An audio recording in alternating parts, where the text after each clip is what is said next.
Year 1950 से पहले इंसानों को स्पेस में भेजना उस समय वैज्ञानिकों के लिए काफी चुनौती भरा काम था। इन स्पेस मिशंस में इंसान सरवाइव कर पाएगा या नहीं, ये समझने के लिए इंसानों ने अलग अलग प्रजातियों के जानवरों को स्पेस में भेजा। Year 1957 Moscow. इस समय तक लाइका रूस की सड़कों पर घूमने वाली आवारा डॉग थी।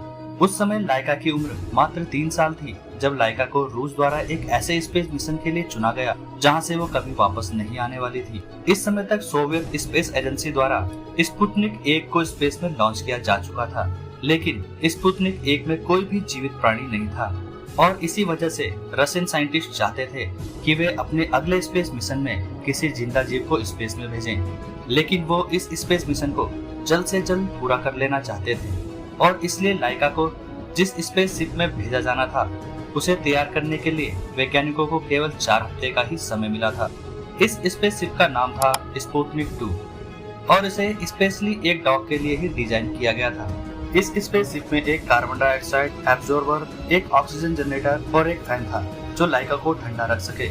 उस समय तक साइंटिस्ट स्पेस में जाने का तरीका तो जानते थे, लेकिन वापस आने का तरीका उन्हें पता नहीं था। इस तरह देखा जाए तो ये स्पेस मिशन का एक सुसाइड स्पेस मिशन था।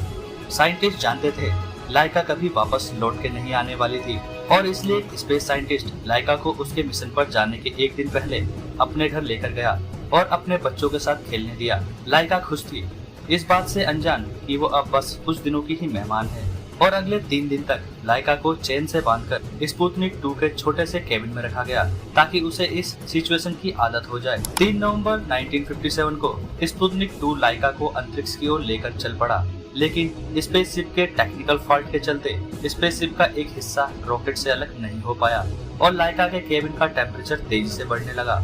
उसका हार्ट रेट 103 से 240 पहुंच गया। अगले 3 घंटे तक लाइका उस केबिन में अपनी दर्दनाक मौत का इंतजार करती रही। धीरे धीरे लाइका के बॉडी सेंसर से सिग्नल आना बंद हो गया। लाइका अब तक मर चुकी थी और स्पुतनिक 2 अंतरिक्ष में लाइका की डेड बॉडी के साथ 162 दिनों तक पृथ्वी के चक्कर लगाता रहा।